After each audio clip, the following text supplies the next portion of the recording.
Saint Mary's cathedral ബസിലിക്കയിലെ പ്രതിഷേധം അപലപനീയവും നിയമവാഴ്ചയോടുള്ള വെല്ലുവിളിയുമെന്ന് എറണാകുളം അങ്കമാലി അതിരൂപത.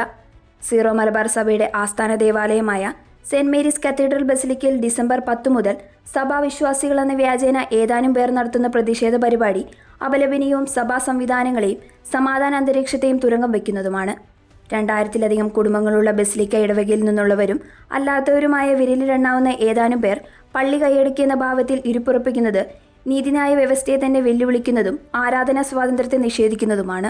സമാധാനം സ്ഥാപിക്കാനുള്ള എല്ലാ ശ്രമങ്ങളോടും നിസ്സഹകരിക്കുന്ന ഇവരുടെ യഥാർത്ഥ ലക്ഷ്യം വിശുദ്ധ കുർബാന അർപ്പണമോ സഭാസ്നേഹമോ അല്ലെന്ന് പൂർണ്ണമായും വ്യക്തമാക്കുന്നതായിരുന്നു തിരുപ്പട്ടദാന ദിനമായ ഡിസംബർ 27-ന് ബസിലിക്ക മുറ്റത്ത് അരങ്ങേറിയ മാന്യതയ്ക്ക് നിരക്കാത്ത പ്രവർത്തനങ്ങൾ.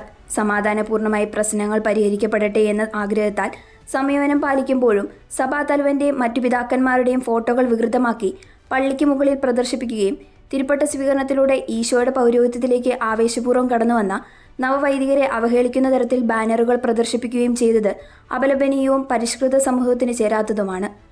അതിരൂപതയിൽ സമാധാനം നിലനിർത്തുന്നതിന്റെ ഭാഗമായി സീറോ മലബാർ സിനഡിന്റെ അംഗീകാരത്തോടും പരിശുദ്ധ സിംഹാസനത്തിന്റെ സമ്മതത്തോടും കൂടി നടത്തപ്പെടുന്ന സമവായ ശ്രമങ്ങളെ സഭാവിരുദ്ധമെന്ന് വിശേഷിപ്പിച്ച് പ്രശ്നങ്ങൾ സൃഷ്ടിക്കുന്നവർ യഥാർത്ഥ സഭാസ്നേഹികളല്ല എന്ന് നിസ്സംശയം പറയാം. മാന്യതയുടെ അതിർവരമ്പുകൾ ലംഘിച്ചു നടക്കുന്ന ഇത്തരം എല്ലാ പ്രവർത്തനങ്ങളെയും എറണാകുളം അങ്കമാലി അതിരൂപത ശക്തമായി അപലപിക്കുന്നതിനോടൊപ്പം ഉചിതമായ നിയമ നടപടികൾ സ്വീകരിക്കുന്നതാണെന്ന കാര്യവും ബന്ധപ്പെട്ട എല്ലാവരെയും അറിയിക്കുന്നു.